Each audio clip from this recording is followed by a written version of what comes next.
When did your gut feeling of something's not right here save you? There's been a few times where I hadn't listened to my gut, but one sticks out where I did. I used to live in a smaller Minnesotan town down near some train tracks and a running path that extends out of town into the woods.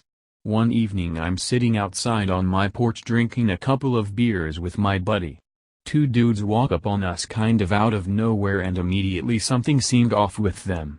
It's a college town and drunk people come up onto your porch a lot, or randomly just say hello on their way to or from the bars downtown. But these dudes had a badass vibe to them. I had a little black Louisville Slugger lying next to me on the porch, so I grabbed and just held it across my lap. One dude asks us, "You guys got an extra smoke?" Buddy says nope. The other guy comes up real close, almost onto the porch, and says, "Did you see my face?" I just kept looking forward but not directly at him and just said, "Nah man, we didn't see anything." He said something like, "Good. Lil punk ass." And they both walked away. 2 nights later I'm sitting in my living room with the same buddy and the local news is on. 2 guys arrested for robbing and stabbing a man a couple nights back on the trail down by the train tracks next to where I live. My buddy had looked at their faces coming up, and I had seen the dude clear as day that had asked for the smoke. It was those same fucking guys. I woke up at 3 a.m. once sitting upright in bed. I felt on alert and my heart raced when I saw that my cat was on alert too, wide awake by my feet with his ears perked up. But I didn't see or hear anything weird. Something didn't feel right and I couldn't relax. So I got up and went to the kitchen. Turned on some lights and ate food even though I wasn't that hungry. Eventually went back to bed. We discovered the next morning that someone had stopped while in the process of using some kind of tool to silently cut a big hole in the glass window in the living room. They were trying to break in. Right next to the bedroom. I think the lights I turned on scared them away. Edited to add that we had 3 long years of issues with our neighbors. They repeatedly came into our property and were pissed that we put up a 9-foot fence to keep them out. This attempted break-in happened right after the fence went up and 2 days before they all moved out. Glad those pieces of shit are long gone. At age 5 I was almost abducted by strangers at the park who had a bunch of toys on a blanket and tried to lure me into their motor home. I looked back to my dad, who was talking to his friend maybe 100 years away. I got a tummy ache when one of them tried to coax me by reaching for my arm to lead me away, and I screamed and ran like hell back to my dad. Years later I found out those same people had abducted other kids who weren't so lucky. Never ignored a gut feeling since. Thanks for all the positive feedback. And FYI, trust me, once my dad got over the shock he let me have it for not only wandering off but speaking to complete strangers. I talked to my mom a bit about it today and she told me my dad broke down and blamed himself. Positive outlook on this though guys, this is just one instance, scary as it may be, where my gut led me in the right direction and my instinct for danger is now uncanny. I truly believe everything happens for a reason. I trusted my instincts and it kept me safe, still does. Was riding my motorcycle with a friend on the back. We were going down a country road behind a truck hauling a bunch of old car tires when all of a sudden I decided we shouldn't be there, so I slowed way down to let the truck go ahead of us. Just as I did, one of the tires fell off the truck and landed right where we would have been. Well, I was walking home. Wasn't late and I'm from a pretty safe area, but it was that time of year when it starts to get dark really early, so felt kind of ominous. Anyway, I pass this guy in a red sweater and red tracksuit bottoms and he looks at me funny. Maybe he's high, maybe he's drunk. Either way, something not quite right about him. I keep going. Look behind me, he's still there. Cross the road. He crosses with me. As soon as I turn a corner I sprint to my apartment complex and run into the coded gate and wait. He rocks up a minute later and stares at me through the gate. He just stares at me for a good 10 or so seconds, then runs back the way he came. Shivers. I'm a firefighter. We got called out to a tree fire started by fallen power lines. We pull up in the truck and I'm trusting that my driver and crew leader are doing their job and have good situational awareness. We get out of the truck and we've parked next to a set of power lines, not fallen. It's a very windy night and I can see the lines swinging, so I voice my concerns to my crew leader, who says it'll be fine. We get out, hose out, risk of the tree fire catching onto a house outweighing potential risk of arcing, plus the line disconnected when it fell, and I'm on the branch ready to start putting it out with 2 others near me when I get a chill. I look up, see the lines swinging violently, and yell, "Everyone fucking move."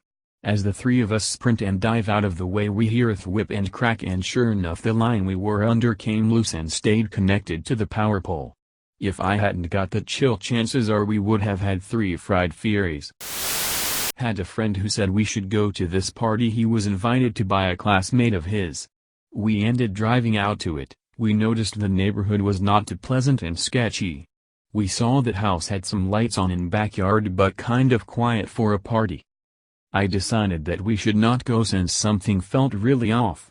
Friend ended finding the classmate that invited him got robbed and threatened when he went to party. It ended up being a fake party. I've told this story before, but I'll tell it again. It's one of many, but this one stands out. I'm about 7, my neighbor's 8 and 9, and we're at a bus stop. Guy in stereotypical white van pulls up and asks if we've seen a dog. He doesn't describe the dog, and the truth is, dogs ran around in our neighborhood. My mother taught me stranger danger since as long as I can remember. So one of the boys at the stop, we'll call him Paul, Paul describes a dog, and man in van is like, "That's my dog, why don't you get inside the van, we can all go look for him." Well, I had red flags going off at this point, and said, "No, I have to ask my mother." And as soon as those words left my mouth, he peeled out. It was only later that I realized I saved us all from child abduction, specifically Paul, who was walking toward the van to get in. Teach your kids what to do if this situation happens. Get the license plate, the guy's face, the car type, and what to do if something does happen.